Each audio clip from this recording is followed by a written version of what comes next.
दुखद और दुर्भाग्यपूर्ण घटना है, लेकिन सबसे ज्यादा अफसोस की बात यह है कि पूरे देश में जब भी ऐसी घटनाएं घटित होती हैं, हमारी पूरी सरकार उसकी लीपापोती में लग जाती है।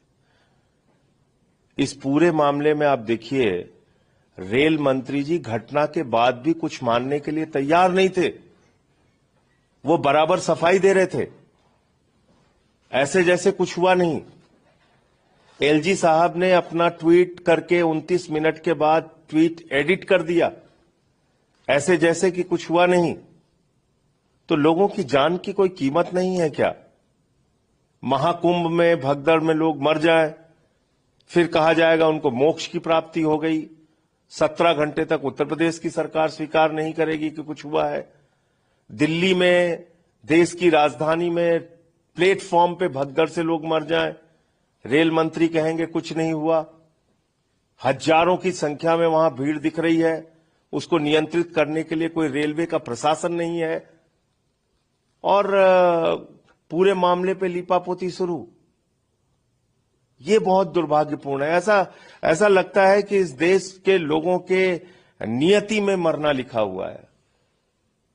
कभी आपको नोटबंदी के बाद लाइनों में खड़े होकर मरना है, कभी कोरोना की महामारी में मरना है, कभी पटरियों पे चलते हुए थक के सो जाए तो आपको मरना है, कभी फ्लाईओवर के गिरने से मरना है, कभी पुल के टूटने से मरना है, कभी रोजगार मांगने पे पुलिस की लाठी से मरना है, कभी फसल का दाम मांगने पर मरना है, कभी कुंभ के मेले में मरना है, कभी प्लेटफॉर्म पे मरना है।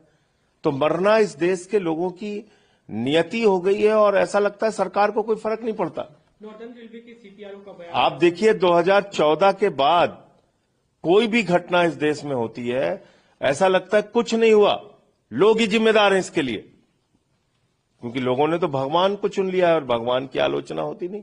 सीपीआरओ का कहना है कि वहां पे जब ट्रेन आई, भगदड़ की स्थिति थी, एक व्यक्ति ट्रेन के सामने आ गया, उसके बाद भगदड़ मची और उसके देखिए, कई जानकारियां मिल रही हैं। पहली बात तो यह है कि जितनी भीड़ वहां दिख रही है, क्या उसको नियंत्रित करने के लिए, उसको लाइन लगाने के लिए, उसको कोई घटना दुर्घटना न हो, इसके लिए कोई प्रशासन आप लोगों को दिखा?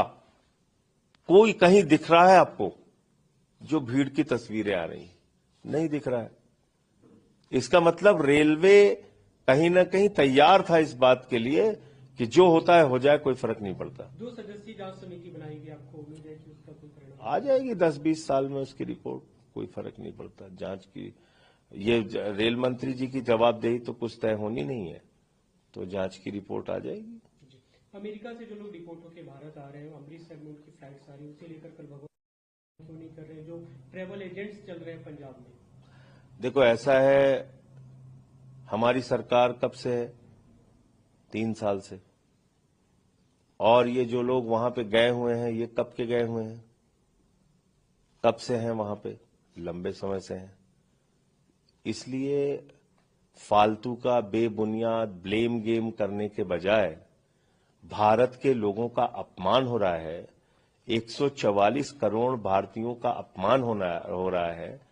कांग्रेस पार्टी को ये नहीं दिख रहा है? वो भारतीय जनता पार्टी के सुर में सुर मिला के भाषा बोल रही है। हमारे देश के प्रधानमंत्री गए, उन्होंने एक शब्द नहीं बोला कि बेड़ियों में बांध के और हाथों में हथकड़ी बांध के हमारे देश के लोगों को क्यों लाया गया। 33 गुजराती थे उसमें, हरियाणा के 33 लोग थे। कोई एक शब्द नहीं बोला देश के प्रधानमंत्री ने, और आप बार बार अमृतसर उतार रहे हैं जहाज को। पहली बात तो आपने अपना जहाज क्यों नहीं भेजा? कोलंबिया जैसा छोटा सा देश, वो अपना जहाज भेज रहा है अमेरिका में अपने नागरिकों को लाने के लिए, और आपने बेशर्मी की सारी सीमा पार कर दी है। आप अपना जहाज तक नहीं भेज पा रहे हैं।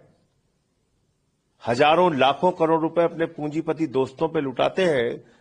हिंदुस्तानी जो अमेरिका में है, उनको लाने के लिए आप एक जहाज तक नहीं भेज पा रहे हैं, क्योंकि उनको बेड़ियों में लाना है, भारत का अपमान करना है, और इस पे कांग्रेस पार्टी बीजेपी के साथ खड़ी हो गई है।